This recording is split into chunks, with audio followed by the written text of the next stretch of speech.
जो कोई राजनीतिक बड़े घराने का नहीं है, जो कोई पूंजीपति नहीं है, किसान का एक मजदूर के परिवार से आया हुआ नौजवान जो राजनीति में खड़ा होकर के अपने मुद्दों को उठाता है, तो ये उनके आने का वक्त है, उनके जाने का वक्त नहीं है। ऐसा कुछ भी नहीं है, एक भी एमएलए टूटने वाले नहीं है। यहाँ तक कि पूरा महागठबंधन मजबूती के साथ खड़ा है। हर किसी का टूटता है तो पड़ोसियों का तो उसमें कोई ना कोई रोल होता है।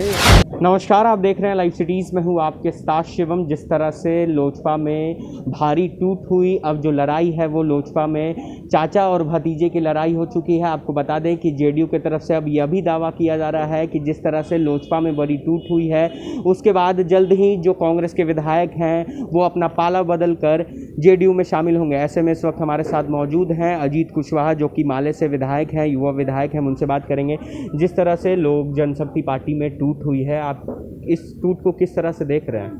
देखिए, लोक जनशक्ति पार्टी में जो टूट हुई है वो उनका पारिवारिक मैटर है, वो परिवार का अंदरूनी मसला है, वो एक सियासत का विषय नहीं है। इसलिए मुझे नहीं लगता है कि एक राजनीतिक कार्यकर्ता के लिए वो ज़्यादा ज़रूरी है।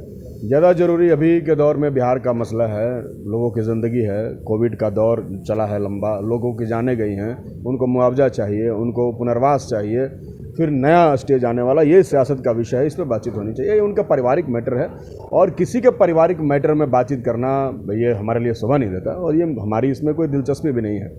और दूसरा ये है कि इससे बिहार की राजनीति पर कोई असर नहीं पड़ने जा रहा है। महागठबंधन बहुत मजबूती के साथ है, अटूट है और पूरे बिहार के अंदर कोविड के भयानक दौर में पूरा महागठबंधन के लोग सड़कों पे थे, अस्पतालों में थे, लोगों का सेवा कर रहे थे। और हमने बिहार सरकार की जो नाकामियां हैं, जो स्वास्थ्य सुविधाओं को लेकर के उनकी जो असफलता है, जनता के यहाँ के नागरिकों को जो स्वास्थ्य सुविधा पहुँचानी चाहिए थी वो नहीं पहुँचा पाए, उसको लेकर के हम लोग जनता के बीच में हैं और जनता आने वाले दिनों में इस सरकार को बदलने के मूड में है। तो ऐसे समय में महागठबंधन में किसी तरह का कोई टूट या कोई तरह नहीं। जेडीयू की तरफ से यह दावा किया जा रहा है, जेडीयू के राष्ट्रीय अध्यक्ष आरसीपी सिंह का भी कहना है कि कांग्रेस के जो तमाम विधायक हैं वो हमारे संपर्क में हैं और जल्दी ही वो जेडीयू में शामिल होंगे। देखिए, ये दावा करना, दावाबाजी करना जो है ना, ये राजनीतिक लोगों का पुराना शगल रहा है। उनके पास तो कोई मुद्दा है नहीं आजकल बात करने का, वो तो पूरा फेल हो चुके हैं। वो राजनीति के नैरेटिव को बदलना चाहते हैं। राजनीति का नैरेटिव अभी क्या है? कोविड एंड आफ्टर कोविड और थर्ड स्टेज आने वाला कोविड, ये पॉलिटिकल मुद्दा है आज बिहार का, देश का। लेकिन ये लोग नहीं चाहते हैं कि इन मुद्दों पर चर्चा हो, इसलिए ये चिराग के परिवार को, तो कांग्रेस के टूट को, ऐसा कुछ भी नहीं होने जा रहा है। कोई प्रूफ दिखा? एक भी एमएलए कांग्रेस पार्टी का, हम लोग की बात होती है तमाम विधायकों से, ऐसा कुछ भी नहीं है, एक भी एमएलए टूटने वाले नहीं है। यहाँ तक कि पूरा महागठबंधन मजबूती के साथ खड़ा है। ये बेवजह का राजनीतिक का जो बहस है, जो नैरेटिव है, उस नैरेटिव को बदलने की कोशिश हो रही है। एक सवाल है कि चिराग पासवान ने भी प्रेस कॉन्फ्रेंस किया था, उसमें उन्होंने अपनी तमाम बातों को रखा और उसमें उन्होंने यह भी कहा कि कहीं ना कहीं जो हमारी पार्टी और हमारी परिवार में टूट हुई है, इसका कारण जो है वो जेडीयू ही है। अब उनका कारण क्या है? चुनाव में उनका कारण बीजेपी था, अभी उनका कारण जेडीयू है। तो किसी का कारण कुछ भी हो सकता है ना। जब घर किसी का टूटता है तो पड़ोसियों का तो उसमें कोई ना कोई रोल होता ही है। तो पड़ोसियों पर अपना वो सवाल उठा रहे हैं, इसमें हमारी कोई दिलचस्पी नहीं है। मैंने कहा ये उनका पारिवारिक मैटर है और इस मैटर से, उनके इस पारिवारिक राजनीति से बिहार की राजनीति पर कोई असर नहीं पड़ने जा रहा, किसी तरह का कोई असर नहीं है। इस पर मुझे लगता है कि इस दौर में उस पर बात करना ही गैर ज़रूरी है। एक सवाल रहेगा कि जिस तरह से लोक जनशक्ति पार्टी में टूट हुई, चाचा और भतीजा अब आमने सामने हैं, तो ऐसे में आप माले विधायक हैं, युवा भी हैं, चिराग पासवान भी युवा हैं, तो आप अगर समर्थन करने की बात हो तो किसे समर्थन करेंगे?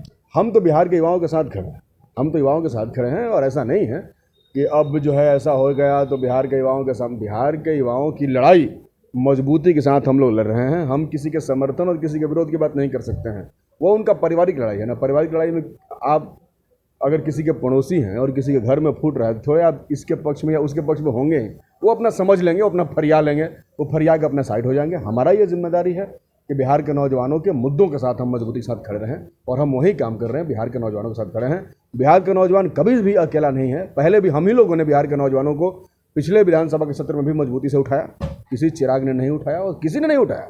इसलिए बिहार के युवाओं को, युवा भी उनकी ओर किसी तरीके की आशा भरी निगाहों से नहीं देखते हैं, वो हमारी ओर देखते हैं और हमारे अंदर इस तरह का कोई बदलाव नहीं है। हम आज भी तैयारी कर रहे हैं कि मानसून सत्र में हम और मजबूती के साथ युवाओं के सवाल को उठाएंगे।